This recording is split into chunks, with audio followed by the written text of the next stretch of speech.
Je tue les géants.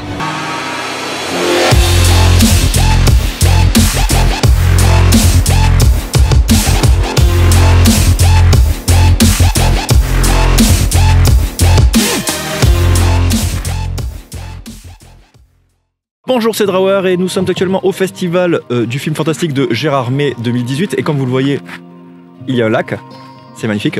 Il y a David Salut. Et Adrien. Salut. Voilà. Et donc nous allons vous parler du film Chasseuse de géants. I Kill Giants de son nom en VO. Réalisé par, vous savez... Anders Walter. Oh, tu as fait tes recherches. Juste avant, on gagne du temps. Très bien, donc datant de 2017. Probablement, ouais. 2017, ok. Drawer, de quoi ça parle? Ah, c'est moi qui dois dire? Ok. Donc ça parle d'une gamine qui décide de chasser des géants. Je traque les géants. Je chasse les géants. En les tuant, en les chassant dans la forêt. Donc pour elle, ils apparaissent vraiment. Puis voilà, donc c'est un peu Goonies façon... Enfin, elle est en solo, quoi. Voilà, donc c'est un peu la geek, la freak de son école.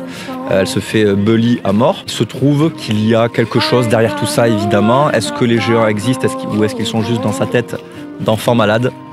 Vous le saurez en allant voir le film. Donc le film est en compétition. Ou en lisant la BD, parce qu'apparemment c'est une BD. Ah, effectivement. Beaucoup plus, C'est vrai. qu'on n'a pas lu du tout. C'est vrai. Ouais, non, qu'on ne connaissait pas. Donc, votre avis sur le film, David? Bon, mais j'ai pas aimé ce film parce que c'est l'histoire. J'ai eu du mal avec l'histoire un peu. La réalisation était un peu lente, même s'il avait fait des bons plans. Il y avait des bons plans, le scénario était correct, mais perso, l'histoire m'a pas convaincu. Et après, j'ai un grand respect par rapport au réalisateur. Alors que lui n'a aucun respect pour toi. Ça. Je sais, mais je m'en fous. Okay. Je suis quelqu'un comme ça. Parce qu'il en a chié pour faire ce film, en gros. Et voilà. Ah oui, c'est vrai qu'il nous a raconté qu'il était parti aux États-Unis avec sa femme, qu'il a mis tout son argent et tout, machin. Qu'il est resté 2 ans aux États-Unis, après il est revenu au Danemark parce qu'il n'avait pas eu assez d'argent. Mais il a rencontré une autre boîte de prod au Danemark. Et il y avait un violoniste qui jouait en même temps, qui nous racontait cette histoire. Dans ma tête, il y avait un mec qui faisait. D'accord. Quand je vois que je fais le violoniste, je fais la musique du parrain. Je fais que cette musique qui me vient quand je fais le violon. Adrien, ton avis sur le film? Moi j'ai trouvé ok, il était sympa. En fait j'étais dedans pendant les 3 quarts, mais je trouve quand il commence à y avoir des géants qui parlent, c'est là où peut-être ça marche en BD, mais ça marche pas trop en film. Ouais, mais c'était sympa. En fait j'aime bien ce genre de film.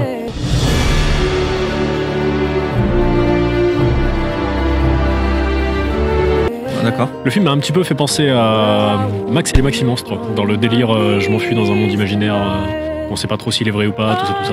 Non, tu l'as pas? Max et les Maxi Monstres, je l'ai pas vu en entier en fait, je crois que je m'étais mis le film au début, ça marchait pas bien, le DVD était mal encodé, et voilà. Du coup j'ai pas pu le voir. Mais j'aime bien ce genre de film du coup. D'accord. C'était ok.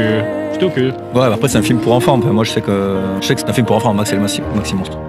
Ah, c'est du genre, je sais pas. Voilà, moi ce qui mà un peu dérangé dans ce film, c'est que c'était quand même très enfantin. Moi j'aime pas trop les films trop enfantins parce que mon âme d'enfant est partie, genre là-bas, vous pouvez la voir. Du coup ça m'a un peu fait chier. Après c'est bien foutu, la fin tu la vois arriver quand même à 3000, ouais, voilà. Ouais, après les géants sont plutôt bien foutus, ils sont pas nets. Tout ce que je fais a l'air complètement dingue. C'est pour ça que personne ne m'aime. Par contre, ouais, il y a des incohérences, enfin des incohérences. Est-ce que tu peux parler d'incohérences quand tu parles d'un film avec un enfant qui chasse des géants? Je ne sais pas. Mais bon, il y a des trucs un peu gros. Enfin, genre les géants, ils sont très bienveillants, très compatissants et ils sont très cute, les géants, tu vois. Oui. Et Pourquoi tu les chasses du coup? Ils sont gentils quoi. Oui, c'est ça. Laisse-les tranquilles. C'est pas parce qu'ils sont différents. C'est ça. En plus, surtout elle qui dit il faut cultiver la différence et non l'indifférence. C'est un sketch des inconnus. Ouais, non, c'est vrai parce qu'elle s'estime différente des autres et du coup elle se fait taper dessus pour ça. Ce qui est normal. C'est ça. Il faut taper les gens différents. Tu donnes un beau message à tous nos abonnés. Merci. Voilà, le respect. Il y a certains moments dans la vie où on doit se demander si on veut la passer comme un lâche ou comme un guerrier. Alors finissons-en. Bon, ben voilà, écoutez, si cette vidéo vous a plu, enfin je pense qu'on a tout dit, c'est bon? Ouais. Oui, un film pour enfants. Si vous avez des enfants. Donc là on va aller voir une nouvelle séance, nouveau film en compétition. Donc n'hésitez pas à laisser un commentaire, un pouce en l'air évidemment. Bisous. Ciao. On est complètement à la bourre. Quelle heure il est? Et n'oubliez pas d'aller me voir sur les réseaux sociaux. Je suis sur Instagram. Je suis sur Twitter. Ah là là, il est partout celui-là.